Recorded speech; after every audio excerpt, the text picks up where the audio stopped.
Assalamualaikum warahmatullahi wabarakatuh. Perkenalkan, nama saya Beni Novia Lestari dari Fakultas Ekonomi dan Bisnis Islam, Program Studi Ekonomi Syariah dengan NIM 4121133.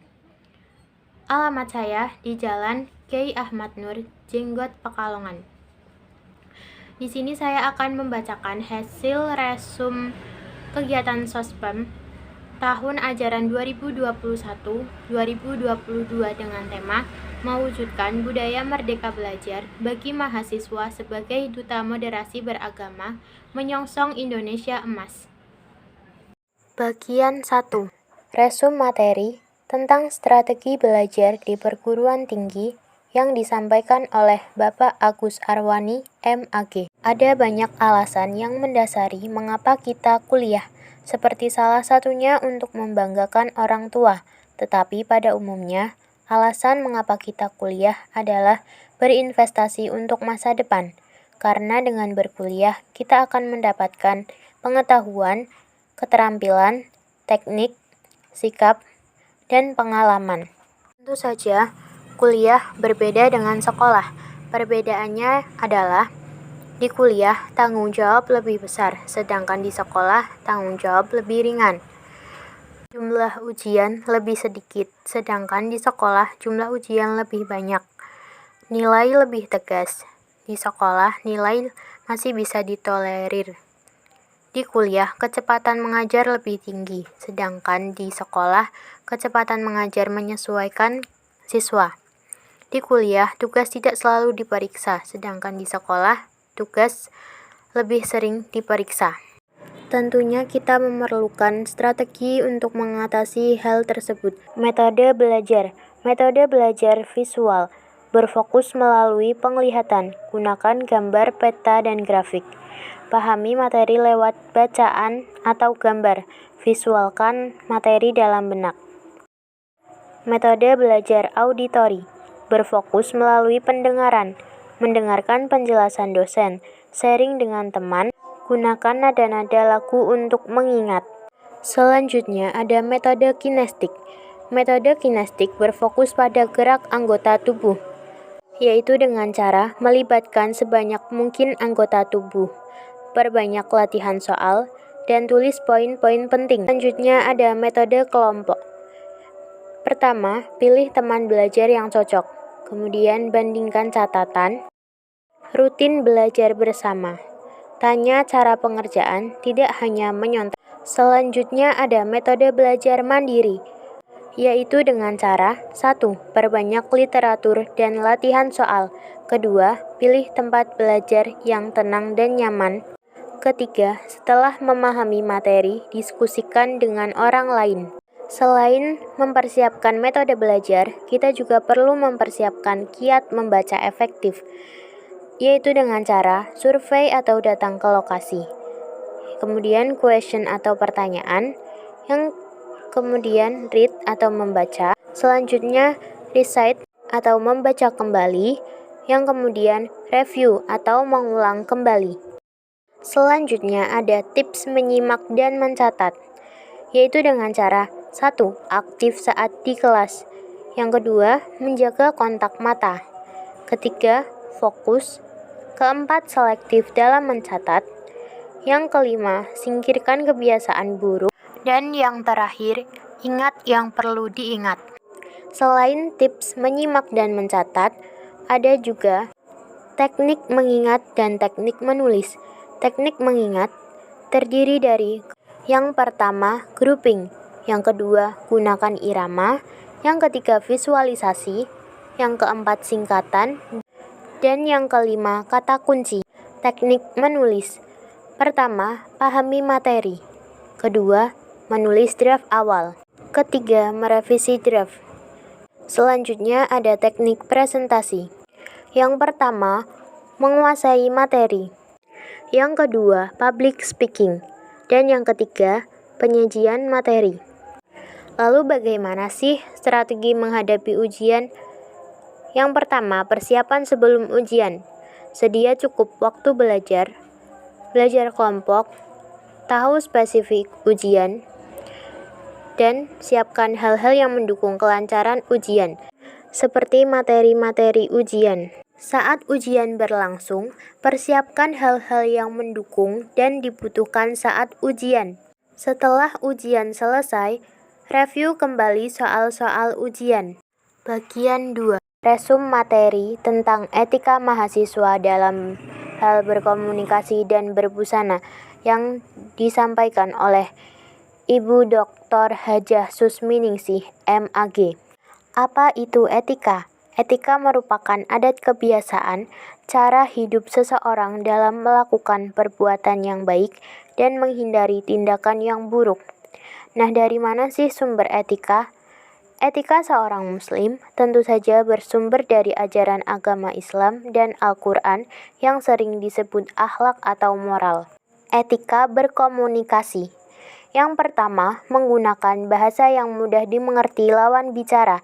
Yang kedua, menggunakan kata-kata yang baik, menyesuaikan lingkungan.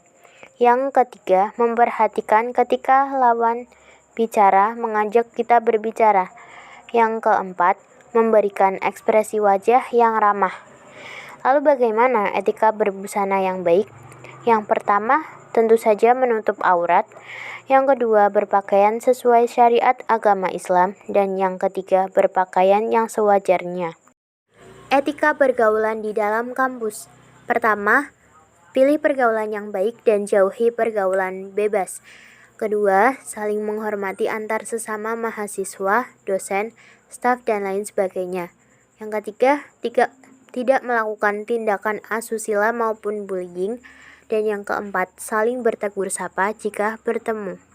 Tidak hanya di dalam kampus saja, tetapi di luar kampus kita juga harus memiliki etika, yaitu bersikap sopan dan santun kepada siapapun. Kemudian menghormati sesama, menjaga nama baik diri maupun kampus, dan tidak melakukan hal-hal yang dapat merusak citra kita sebagai mahasiswa.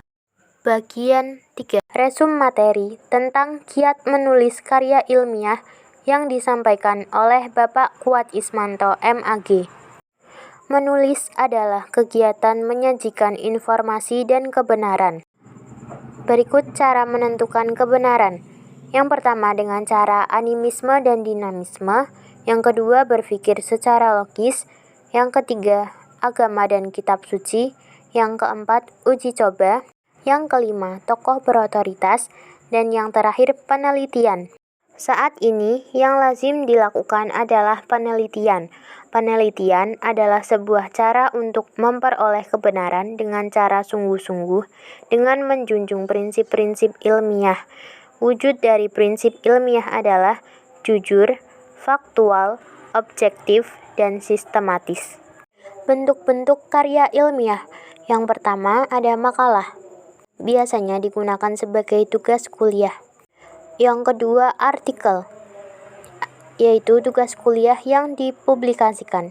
Yang ketiga ada skripsi, biasanya sebagai syarat program sarjana. Yang keempat ada tesis, yaitu untuk program magister. Dan yang terakhir disertasi untuk program doktor. Seringkali kita kebingungan mencari ide menulis. Berikut ini cara menentukan ide menulis. Yang pertama, mengamati. Kita harus mengamati kejadian sehari-hari. Kemudian jika ada kejadian yang fenomenal bisa kita ambil untuk bahan menulis. Setelah itu ada membaca. Kita perlu membaca untuk menggali informasi-informasi untuk mendukung tulisan kita. Setelah mengamati dan membaca, kita perlu mengeksekusi.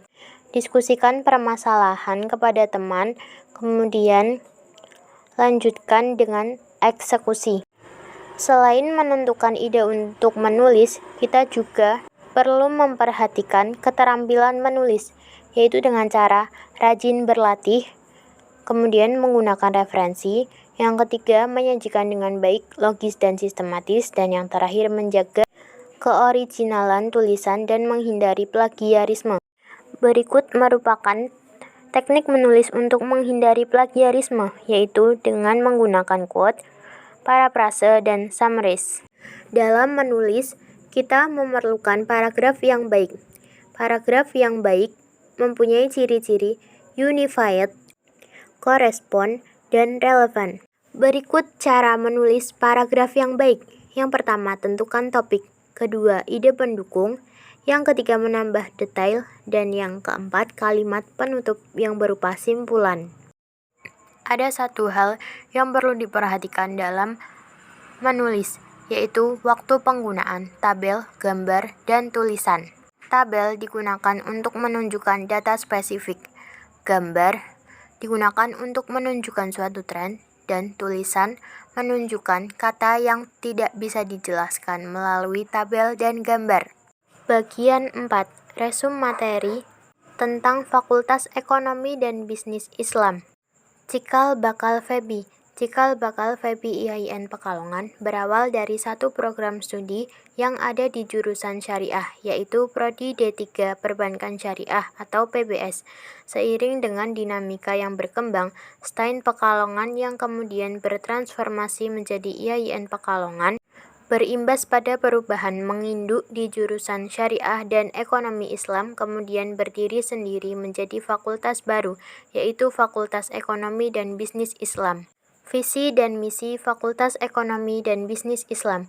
Visi, menjadi fakultas terkemuka dan kompetitif dalam pengembangan ilmu ekonomi dan bisnis Islam berwawasan keindonesiaan di tingkat nasional pada tahun 2036. Misi 1. Menyelenggarakan pendidikan untuk menghasilkan lulusan Fakultas Ekonomi dan Bisnis Islam yang memiliki kecerdasan spiritual, keluasaan ilmu pengetahuan, kesetiaan terhadap keindonesiaan, kemandirian, dan kepeloporan dalam kehidupan. 2. Mengembangkan ilmu ekonomi dan bisnis Islam melalui penelitian bagi kepentingan keindonesiaan dan kemanusiaan. 3. Mempelopori dan ikut berperan aktif dalam penguatan dan pemberdayaan masyarakat berbasis ilmu ekonomi dan bisnis Islam. 4. Menyelenggarakan tata kelola kelembagaan secara profesional, transparan, dan akuntabel dalam rangka mencapai kepuasan sivitas akademika dan pemangku kepentingan.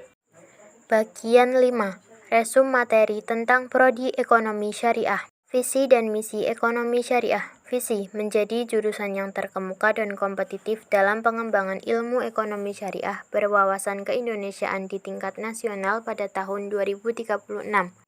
Misi 1. Menyelenggarakan pendidikan untuk menghasilkan sarjana ekonomi syariah yang memiliki kecerdasan spiritual, keluasaan ilmu pengetahuan, kesetiaan terhadap keindonesiaan, kemandirian, dan kepeloporan dalam kehidupan.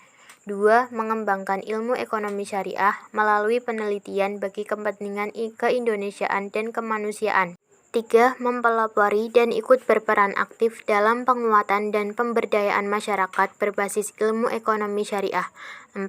Menyelenggarakan tata kelola kelembagaan secara profesional, transparan, dan akuntabel dalam rangka mencapai kepuasan sivitas akademika dan pemangku kepentingan. Profil lulusan jurusan ekonomi syariah. 1. Praktisi ekonomi syariah. Melakukan tugas pekerjaan sebagai praktisi di lembaga keuangan syariah sesuai dengan kompetisi dan kewenangan. 2. Entrepreneur ekonomi syariah. Mendirikan, mengembangkan, dan melaksanakan usaha mandiri sesuai kompetensi. 3. Analisis ekonomi syariah. Melakukan analisis ekonomi dan pencarian solusi terhadap fenomena dan permasalahan ekonomi yang sedang berkembang sesuai dengan kompetensi. 4. Peneliti muda.